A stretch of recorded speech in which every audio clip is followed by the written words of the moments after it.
ಯೋವೇಲ್ ಪ್ರವಾದನೆಯ ಗ್ರಂಥ 2ನೇ ಅಧ್ಯಾಯ 21ನೇ ವಾಕ್ಯನ ಓದೋಣ. ದೇಶವೇ ಭಯಪಡಬೇಡ, ಉಲ್ಲಾಸಿಸಿ ಸಂತೋಷವಾಗಿರು, ಕರ್ತನು ಮಹತ್ತಾದವುಗಳನ್ನು ಮಹತ್ ಕಾರ್ಯಗಳನ್ನು ಮಾಡುವನು. ಸಭೆಗೆ 2024 ಡಿಸೆಂಬರ್ ತಿಂಗಳು ಹೊಸ ವರ್ಷನ ಯಾರು ದೊಡ್ಡದಾಗಿ ದೇವರು ದೊಡ್ಡ ಆಶೀರ್ವಾದಗಳನ್ನ ಇಟ್ಟಿದ್ದಾನೆ ಯೋಚನೆ ಮಾಡ್ತಾ ಇದ್ದೀರೋ, ಈ ದಿವಸ ದೇವರು ಸಭೆಗೆ ಹೇಳುವ ವಾಗ್ದಾನ, ಕರ್ತನು ಮಹತ್ ಕಾರ್ಯಗಳನ್ನು ಮಾಡುವನು. ಕರ್ತನ ಏನ್ ಮಾಡ್ತಾರಂತೆ? ಮಹತ್ ಕಾರ್ಯಗಳನ್ನ ವಿವರಿಸಬೇಕಂದ್ರೆ 1 ವರ್ಷ ಸಾಕಾಗೋದಿಲ್ಲ. ಯೇಸು ಮಾಡುವ ಮಹತ್ ಕಾರ್ಯಗಳನ್ನು ವಿವರಿಸಬೇಕಂದ್ರೆ ಇವತ್ತು ಇರೋ ಸಮಯದಲ್ಲಿ ಆಗೋದಿಲ್ಲ. ಅದರ ವಾಗ್ದಾನ ಏನಪ್ಪ ಅಂತಂದ್ರೆ, ಮಹತ್ ಕಾರ್ಯ ನಿಮ್ಮ ಜೀವನದಲ್ಲಿ, ಹಂಗ ಮಾತಾಡುವ, ನಿಮ್ಮ ಕುಟುಂಬದಲ್ಲಿ, ನಿಮ್ಮ ವ್ಯಾಪಾರಗಳಲ್ಲಿ, ನಿಮ್ಮ ಮಕ್ಕಳ ಜೀವನದಲ್ಲಿ, ಇನ್ನೂ ಜೋರಾಗಿ ಶಬ್ದ ಬಂದರೂ ಕೂಡ ನಿಮಗೇನು ಗಂಟೋಗೋದಿಲ್ಲ. ಮಹತ್ ಕಾರ್ಯಗಳನ್ನು ಮಾಡುವನು. ಮಾಡಬೇಕಾ ಬೇಡವಾ? ನೀವು ಕೂತಿರೋದು ನೋಡಿದ್ರೆ ನಿಮ್ಮ ವ್ಯಾಪಾರಗಳಲ್ಲಿ ಮಾಡಬೇಕಾ ಬೇಡವಾ? ಮಾಡಬೇಕು. ಅದಕ್ಕೆ ದೇವರು ಹೇಳ್ತಾ ಇದ್ದಾನೆ, ದೇಶವೇ ಭಯಪಡಬೇಡ, ಉಲ್ಲಾಸಿಸಿ ಸಂತೋಷವಾಗಿರು, ನಾನು ಮಹತ್ ಕಾರ್ಯಗಳನ್ನು ಮಾಡುತ್ತೇನೆ.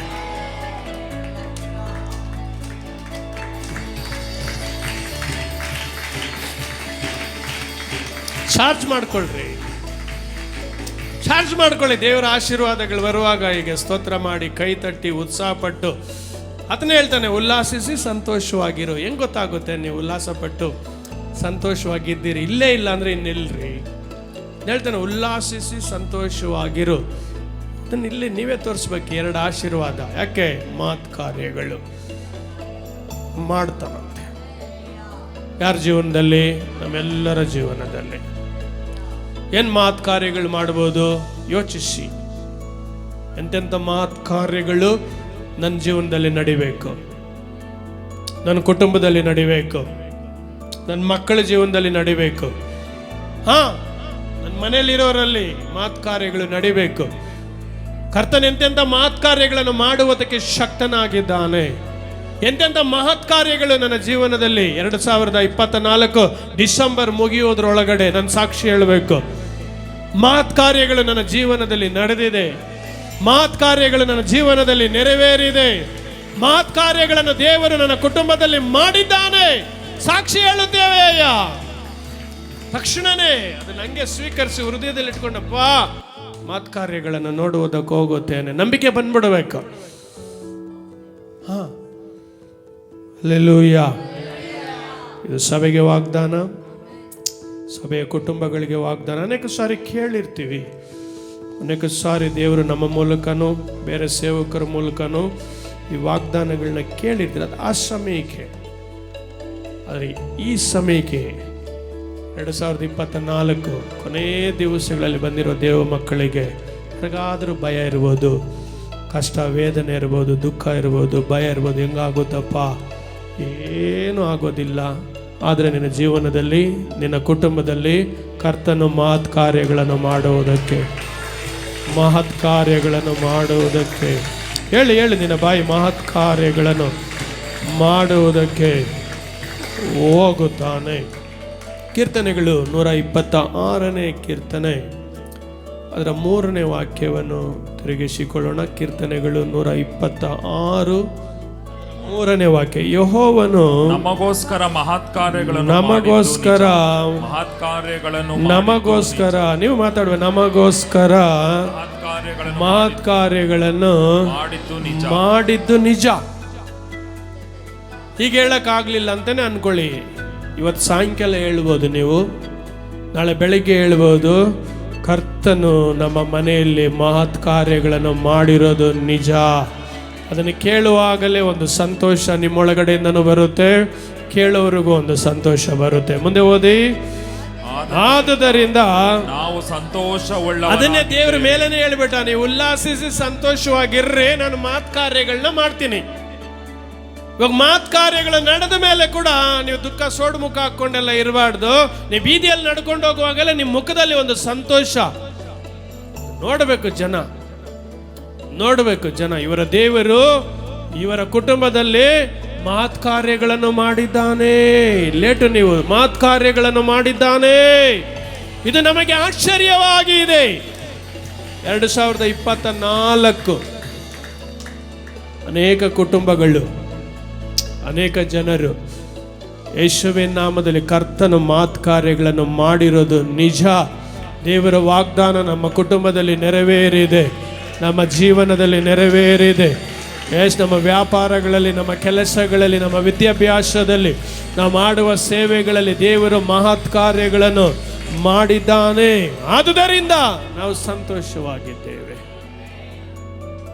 ಮಾಡಿರೋದನ್ನ ಮರಿಬೇಡಿ. ತುಂಬ ಜನ ಮಾಡೋದೇನು ಗೊತ್ತಾ, ಮನೆ ಖಾಲಿ ಇತ್ತು, ಮನೆಗೆ ಬಂದ್ಬಿಟ್ರು, ಆ ದುಃಖ ಹೋಗಿ ಸಂತೋಷ ಬಂತು, ಇನ್ಯಾವುದೋ ಒಂದೊಂದು ತಲೆ ಮೇಲೆ ಇಟ್ಕೊಂಡು ದುಃಖ ಪಟ್ಕೊಂಡಿರ್ತಾರೆ. ಅದನ್ನು ಮಾಡಬೇಡಿ. ದೇವ್ರು ಏನು ಮಾಡಿದ್ದಾರೋ ಅದರಲ್ಲಿ ನೀವು ಸಂತೋಷ ಪಡ್ತಾ ಇರಿ. ಸ್ತೋತ್ರಪ್ಪ ಮಾಡಿದ್ದನ್ನು ಮರ್ತು ಬಿಡ್ತಾರ ದ್ರೋಹಿಗಳು. ಮರಿಬಾರ್ದು.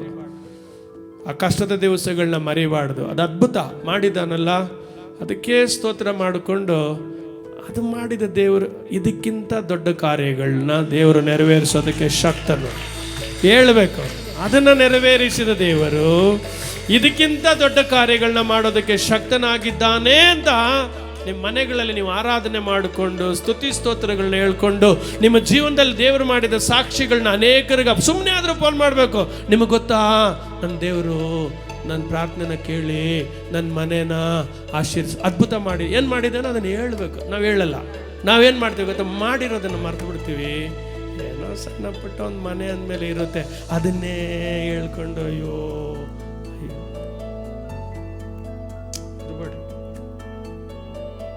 ಹಂಗಾಗಬೇಡಿ. ಇನ್ಮೇಲೆ ಹಂಗಾಗಬೇಡಿ.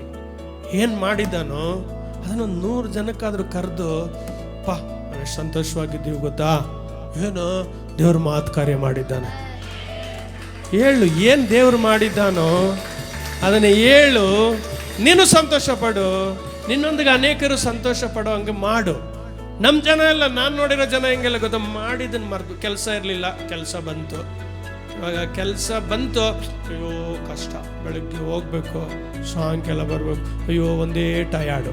ಹೇಳೋದೆಲ್ಲ ಏನೋ ಹೇಳಿ ಅಮ್ಮ, ಟಯಾರ್ಡು. ಕೆಲಸ ಇಲ್ದಾಗ ಏನು ಹೇಳ್ತಿದ್ವು, ಇವಾಗ ಕೆಲಸ ಬಂತು, ಅದನ್ನು ಹೇಳಲ್ಲ. 100 ಜನಕ್ಕೆ ಹೇಳ್ಬೇಕು, ನನಗೆ ಕೆಲಸ ಇರಲಿಲ್ಲ, ನಾನು ಇಷ್ಟು ವರ್ಷ ಖಾಲಿ ಇದ್ದೆ, ದೇವ್ರು ನಮ್ಮ ಪ್ರಾರ್ಥನೆನ ಕೇಳಿ. ಅದು ಕೆಟ್ಟ ಕೆಲಸ ಆದರೆ ನೀನು ಹೇಳ್ಬೇಕು, ಅದು ಒಳ್ಳೆ ಕೆಲಸ, ಅದು ಆಶೀರ್ವಾದವಾದ. ಯಾಕೆ ದೇವರು ಕೊಟ್ಟಿದ್ದು, ಅದು ಆಶೀರ್ವಾದದ ಕೆಲಸ.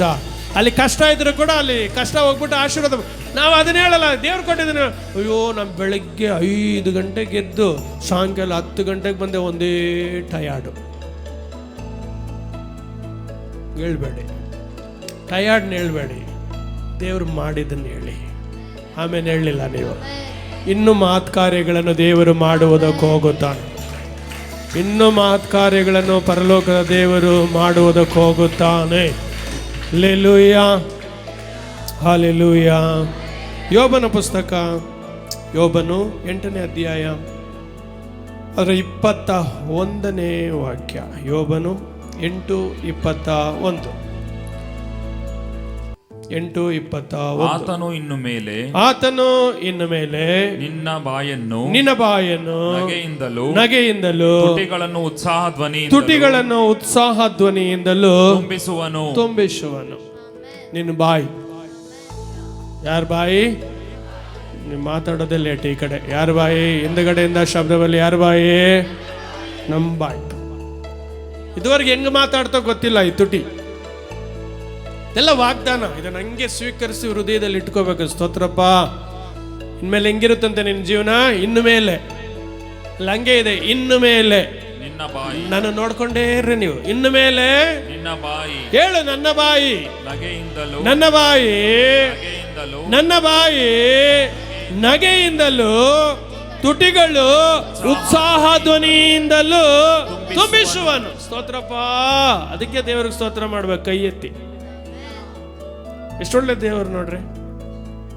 ದುಃಖ ಪಡೋರು ದುಃಖ ಪಟ್ಕೊಂಡಿರ್ಲಿ ಅಂತ ಬಿಟ್ಬಿಡ್ತಾರೆ, ಕಷ್ಟಪಡೋರ್ನ ಕಷ್ಟಪಟ್ಕೊಂಡಿರ್ಲಿ ಅಂತ ಬಿಟ್ಬಿಡ್ತಾರೆ. ದೇವರು ನಮ್ಮನ್ನ ಹಂಗೆ ಬಿಡೋ ದೇವರಲ್ಲ.